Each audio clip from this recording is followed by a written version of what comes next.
Going in now, so I'll just do a quick introduction before you guys get started. Um, let's see, I'll give it. Is anyone else joining?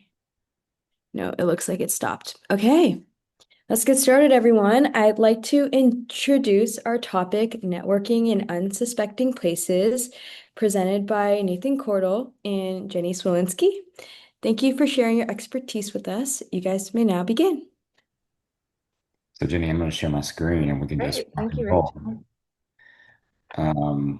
Jenny and I have been friends for well over a decade at this point, and we pinch hit and spitball. So this is going to be very interactive, and we want your input as to your thoughts on the topic. So give me just a second to share my screen. Hang And I see lots of experts in this group, so we certainly would welcome hearing from all of the other national leaders. Yes, absolutely.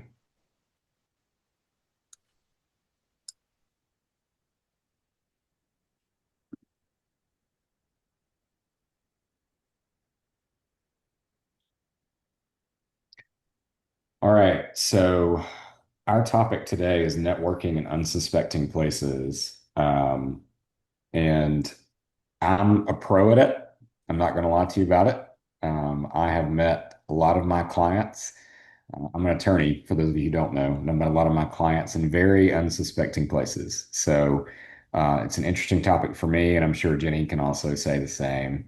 Um, she has a resounding career in many different facets, but she's also a people person, so she doesn't meet a stranger. So we'll get started with an icebreaker and an introduction. So um, we've all introduced ourselves, and you're named in your chats or your images. So what I'd like to see is for you guys to put in the chat, what is your best networking experience that you've had? And then Jenny, I'll let you kind of go through those. Sure, let me get the chat open. Hi everyone. So yeah, like Nathan, I'm probably not as expert at networking as Nathan is, but it's a huge part of my job. I work at Miami University in Oxford, Ohio. I'm the director of industry relations. So in my job, my role is to connect businesses with our students and faculty. I also help students looking for jobs and looking for internships and other opportunities. So we talk about networking pretty much every day in my world, and it's a big part of my role at Miami. So I'm really excited to talk about this today. Um, so yeah, I'm not seeing any comments in the chat. So am I missing it? Oh, just be genuine. Thank you, Emily. I thought that well, why don't I go ahead and share an experience of mine? So the topic is networking in unsuspecting places. So I do think we'll spend a few minutes talking about some, typical places, but volunteering is one way that you can network, build your network in it. You may not think of volunteering as a way to lead to job possibilities, but for me, that's what happened. I was a volunteer in my child's school, really active with one of his academic programs. And after a couple of years of doing that, I was offered a job. They created a role just for me. And so I would never have had that opportunity had it not been for networking. So I see a few things coming in, Jenny. Great. Volunteering, agreed. Contacts through CareerWorks. A flight from Houston to Alabama. I love it. That's fantastic. You met another structural engineering student. That's amazing. That's crazy. Turned into a future opportunity. That's the stuff of gold right there. Um, Career volunteer and internship fairs. Jenny, that's your specialty. Yeah, yep. Kaden shared that she was visiting Colonial Williamsburg and saw someone wearing a sweatshirt from her university and made a connection. I love that. Yeah. Outreach programs, Mm. dream job. I love it. Through church, that's something that we'll talk about today. Through Yep. hobbies, beekeeping, that's so fun. Thank you, Elizabeth. Great examples. Yeah, these are fantastic. So y'all take a look at these and see, because I mean they anything can turn into a networking opportunity. Um, from a flight to anything else. So um, please keep going in the chat. We're going to kind of get started, and this is going to be interactive. So, Jenny, feel free to interrupt me if we need to Sure. mind the chat. And if somebody brings up a good topic, then let's bring up a good topic. So, networking is important for a lot of reasons, right? So, we're meeting new mentors, we're becoming aware of potential growth opportunities, and we're learning more about industries of interests or career paths, right? And a lot of times I will tell you that I started out as a political science major. I love politics and I love government, but I did not want to be a political science major. So I shifted to business. So I was able to take that and go to law school and then apply that later in life and then still have my passion project, politics and government later. So networking to me now means networking in my industry of interests. Gaining certain resources to assist, like technology, every industry has their own technologies. And then, of course, industry specific changes and things that are going on in the financial sector, in the pharmaceutical sector, in the business sector, psychology, you name it. Everything kind of changes. So that's why networking is important, is because you might meet somebody along the way that could give you a good head up to um, get your next job or to even just find your next, hey, that sounds interesting. Let me look into it. So There's a great example from the chat Nathan Faraz shared relative to mentors that his childhood dentist was a founding father of his fraternity's chapter, and now he shadows him. So, really exemplifying that thought about meeting new mentors through networking. love that. I'm happy to talk a little bit about traditional networking. These are probably things that you've thought about as classic ways to build your network. But I want to spend just a minute talking about LinkedIn because that's a huge part of where I spend my day every day. So I encourage all of you, if you haven't already, to build a strong LinkedIn profile and to be active on that platform. Um, there are so many, it's just such a great way to keep abreast of what's happening in your field of interest, in your network, way to comment and connect. And it's such a great way for you to reach out to people that you want to be connected to. So, alumni of your university, members of Mortarboard, people that are in the industry that you or admire. And it's as simple as sending that connection request. I usually encourage that you add a little note saying why you're connecting. And you can, even if you feel up for it, ask for a 15-minute informational interview. And I feel very strongly that 99% of the time those requests will be answered with an enthusiastic yes. Alumni at your university, other mortar boards, they want to help you. So I really encourage you to use LinkedIn.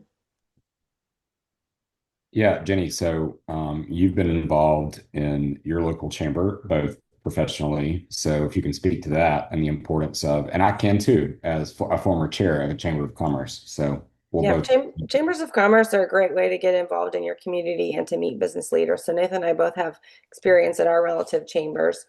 And all of I live in a suburb of Cincinnati, and all of the big players are members of our chamber. So um, presidents of health networks and banks, and everybody from mom and pop businesses to big leaders in our city. So it's a really great way, especially if you're in a new city or a new community.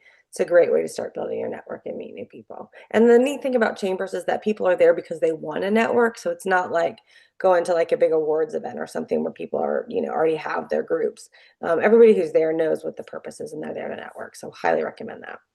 Yeah, as you enter into the workforce and you graduate and you start your career, chambers of commerce are important. This is a traditional source of networking, but as someone who is in his mid to late 30s, I and has served as chair of a chamber of commerce, um, get involved and show up at the breakfasts and the lunches and the happy hours and the dinners and the networking events that they host because you never know who you're going to meet.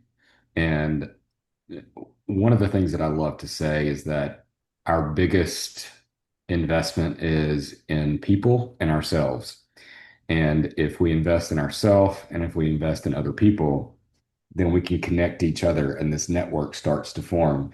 And if someone calls me and says, and this happens multiple times a week, hey, I need to have this problem solved, or I need this person. I'm like, hey, I got a guy for you, or hey, I got a girl for you. And I can immediately just connect them via email or via text or whatever and make it happen. So um, that's traditional networking, y'all. Like, I mean, that's just mom and pop stuff. Lean on your faculty and staff, lean on your student organizations. Mortarboard is such a large organization. And I mean, the friends and the network that I have, Jenny and I used to laugh because we would always be on the same flight to conference. And that's just lean on mortarboard too. Please do. Conferences and industry events, don't hesitate to, if you can, if your company will sponsor you to go to conferences, take the internship, take the co-op, take the uh, opportunity to work for a company for a minute and see if you like it. If you don't, then figure something else out. What I do want to focus on is a true mentor-mentee relationship. And a lot of people think that just because you're so young that you can't be a mentor, and just because you're so young or old, you can't be a mentee. We all learn from each other all the time, right? So focus on your relationships. One of the things about networking is relationships, actually the most important thing. So focus on building those relationships with people who are older and younger than you, and they can honestly coincide, if not overlap. Again, traditionally, parents, friends of family, um, a lot of us are well connected, but I do think that that's an incredible source. So this is not the topic of today's conversation, so I will move on to outside of the box sources of networking. And Jenny, I'll let you kick this off. Sure. And I saw so many examples of these into the chat, so I feel like you all got the assignment. But community groups, hobbies, volunteering, I mean, these are fun things that you'll be doing anyway. And so it's not that you need to spend a lot of time, doing anything crazy with your networking plan or anything. Just be aware, just be alert when you go participate in these types of events. Just be aware of who you're meeting, build relationships, make new friends, get to know other people, find out what they do in other aspects of their life. It's just really building it into your daily routine and the daily activities that you're doing anyway. Similarly, going to conferences, like Nathan talked about that a little bit last time, but sometimes maybe you're just going to an event in your community, a guest speaker or a lecture, not really thinking about it being a networking event, but maybe you're sitting next to somebody and that becomes a great connection for you. Co-working spaces, those are really big here in Cincinnati. We have like Cohatch is a big one. That can be a great place to network, and coffee shops. Again, a lot of people are working remotely and working in their coffee shops, and so they're eager to have other people to talk to and get to know. So that can be a great place. Religious communities, we talked about that. That was a great example in the chat from someone. Hair salons and barber shops. I don't know about you, but my hairstylist knows pretty much everything that's happening in our community and pretty much everyone. So um, well, yes, there's a little bit of a gossipy element. She really does have a huge, vast network in our community and could be somebody that I could go to if I needed a connection. Online communities, social media, great place to meet people with similar interests. And then I know Nathan has a great story about the next one. Of course I do. No, so going back to online communities and social media, I can't detail enough. Connect with me and Jenny on LinkedIn. It's a huge resource. I am very responsive to any messages that I get. And as your new national president, as of today, um, I'm happy to be a resource for you and to help connect you with people or individuals or a community that you need. So social media and online communities, as y'all know, I mean, I don't have to preach to the choir. That's important. So restaurants and or cocktail lounges and bars. So I like to have a good time. And my friends on here who know me know that. And as an attorney, I have to sometimes drown my sorrows from a very stressful day. But on one Saturday morning, I will tell the story that I was sitting at breakfast at a restaurant at the place that I lived at the time, which was down on the coast of Florida. And I was having a mimosa and eating breakfast. And I overheard this lady say that she needed somebody to divvy up her stuff. And by meaning that, she meant that she needed a will. So at the time, I was in private practice. Now I'm in-house counsel and general counsel. So I just manage people and time and myself. But at the time, I was in private practice and I did prepare wills and just general estate planning stuff. So I got a client out of that and I've kept them. There have been multiple times where I've met people at restaurants and at bars and cocktail lounges, and that is an unexpected place of networking.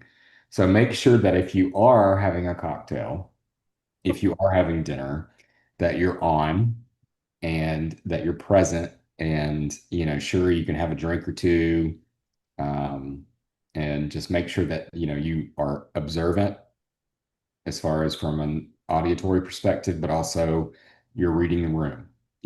Who do I need to maybe meet? Who can I introduce myself to? For example, I will say last night I went to a Luke Bryan concert and I met everybody around me, literally. And I told them what I did and who I was. And, I said, if you need me, we swapped contact information. These things work. So, and you can share contact information just by tapping them these days, as y'all know. So just be aware of your surroundings and be aware of any outside of the box source of networking opportunity. Whether it be an airplane flight, which I loved that story. Thank you for sharing.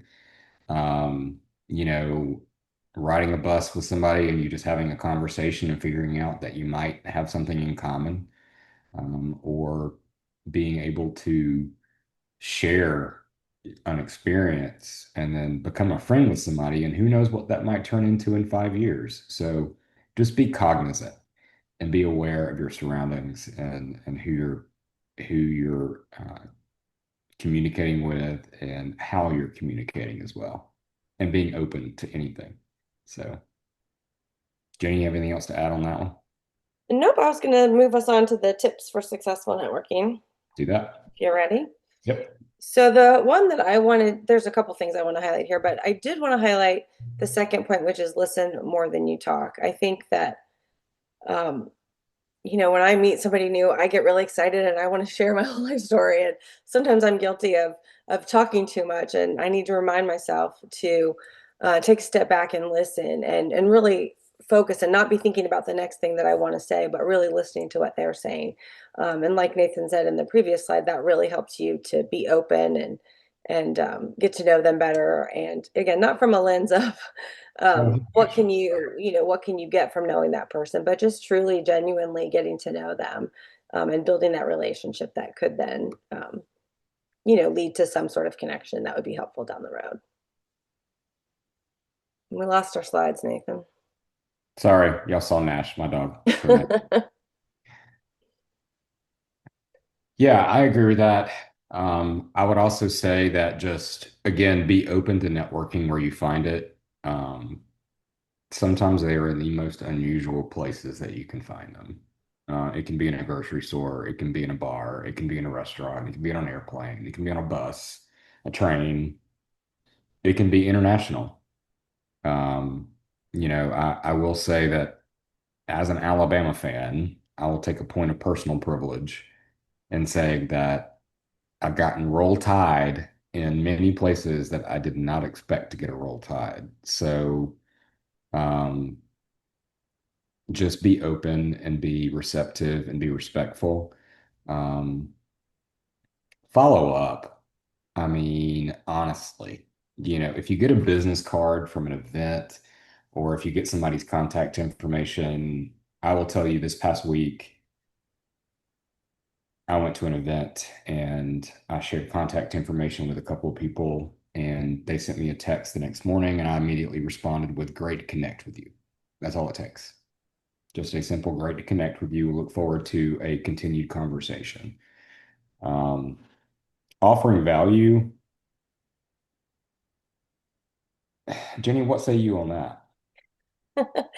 Well, again, I think it's just a little bit of that what we've talked about before, that let there be give and take, right? You're not, don't let every interaction be, what can I get from this relationship? Um, Genuinely invest in getting to know that person. How can you help them? How can you support them? Sort of like what Nathan was talking about earlier with networking and mentoring going both ways. How can you be a connection to someone else? How can you help link them to somebody that might help them with what they're looking for? So, um, think about what you're offering to the partnership or the relationship as well. And to that point, I love this clip from Jerry Maguire. Help me help you. And that's what we are as leaders. And that's what I've tried to be as a leader throughout my tenure, not only with Mortarboard, but just in my career, but also in my life. How can I help you? I don't expect anything in return, but help me help you. And then maybe, just maybe, the universe comes back and helps me in return. But I think that's what that is offer value, right? And make sure that you're offering something to someone that you are discussing a networking opportunity with, or not, just, hey, I'm in pharmaceutical sales, but I'm way on the side of real estate type situation. Going back to Jenny's point where listen more than you talk, I can't value the concept of listening enough. It's important to listen. I like to talk, but I also like to listen, and I listen to my friends, and I look at my friends around the room here, and they know that I like to listen. And I always, if I have to vent about something, I always vent or I always say something, but then I always say, how are you? So it's important to engage the individual as to what they do, how they are, what they're going through, things like that. And again, just be genuine, be yourself. I mean, you There's a know, really nice comment in the chat from Emily. I think curiosity toward others is important. And I just could not agree with that more. And again, that just comes from a genuine place of being curious and asking questions and getting to know them. And people do like talking about themselves. So a few questions rooted in curiosity can help you to really get to know that person. And then they feel valued by you. that's a great point. I feel like we're coming up on time. Do we have time for a couple of questions or Yes. stories people want to share? I know you all have great stories. And you can come off mute. You don't have to come in the chat.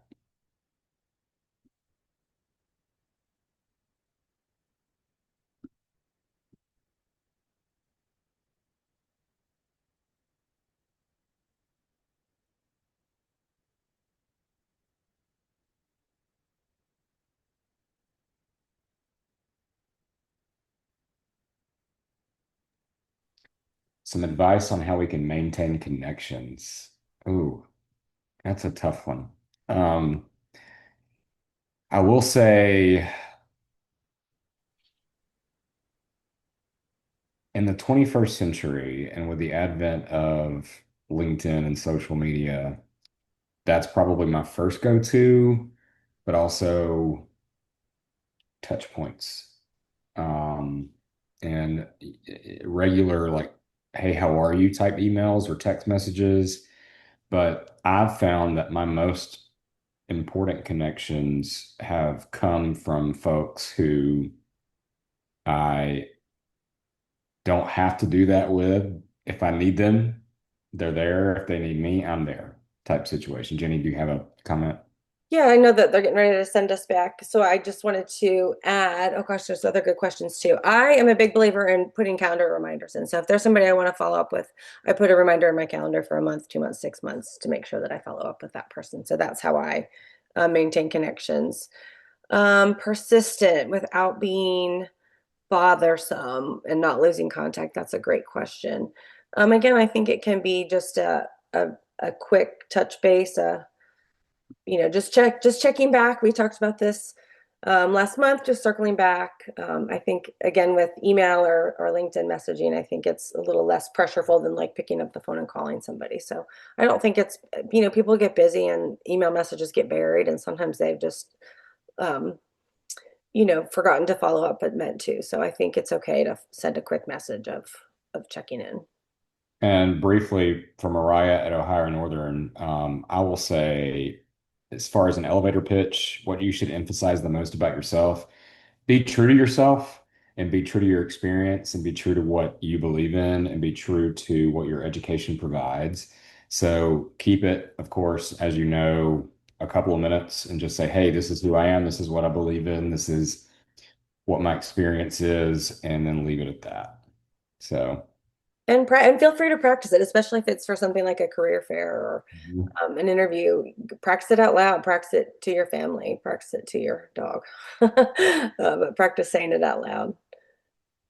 And thank you, Brent, for that comment about lists. I love lists. Thank you, everybody. Thanks, everybody. Really appreciate your participation. Thank you, Jen.